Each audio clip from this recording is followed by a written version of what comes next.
বসন্তের আগমনে আবিরের রঙে রাঙিয়ে উঠেছে চারপাশ। ছোট থেকে বড় সবাই মেতে উঠেছেন বসন্তের এই পরম উৎসবে। গানে, নাচে আর হাসি ঠাট্টায় একে অপরকে রাঙিয়ে দেওয়ার এই চিরাচরিত দৃশ্য আজ ধরা পড়ল সবখানে। তেমনি দক্ষিণ দমদম পৌরসভার ২৪ নম্বর ওয়ার্ডের পৌরপিতা কোমল মণ্ডলের ব্যবস্থাপনায় দমদমে সাতগাছি স্পোর্টস কমপ্লেক্স মাঠে বসন্ত উৎসব প্রত্যেক বছরের মতো এবছর সুন্দরভাবে পালন করা হলো। রঙের এই উৎসবে পিছিয়ে নেই কেউই।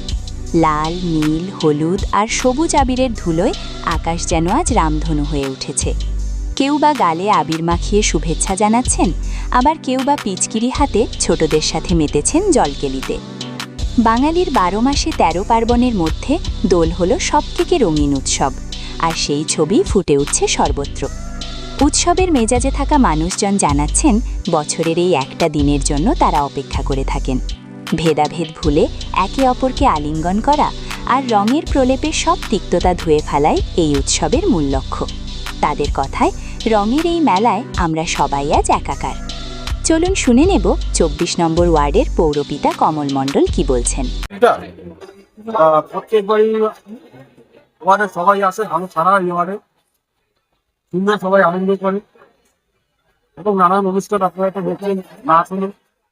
এবার গান হবে, আমি চাই এইভাবেই সবাই রঙিন হয়ে সকল আমরা সবাই একসাথে মাননীয় মুখ্যমন্ত্রী মমতা বন্দ্যোপাধ্যায় এবং সবসময় তিনি বলেন যে মানুষের পাশে সব রকম পরিষেবার সাথে সাথে যাতে মানুষ প্রত্যেকটা প্রোগ্রামে যাচ্ছে পার্টিসিপেট করে আনন্দ করতে, তার জন্য মাননীয় মুখ্যমন্ত্রীকে এবং আমাদের সৈনিক দেবরাজ চক্রবর্তীকে ২৬ বসন্তই থাকে।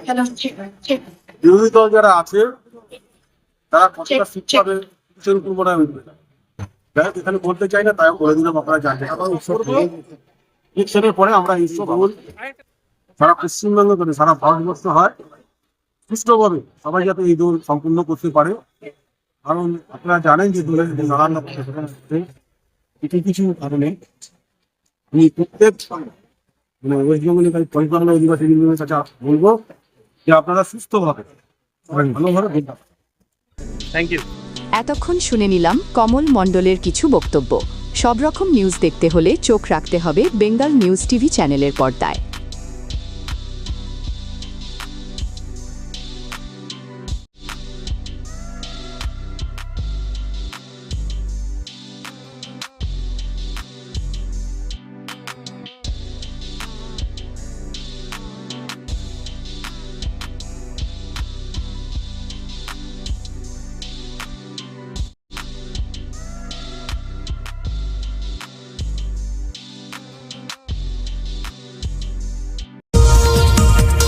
দেখতে থাকুন, সঙ্গে থাকুন বেঙ্গল নিউজ টিভি।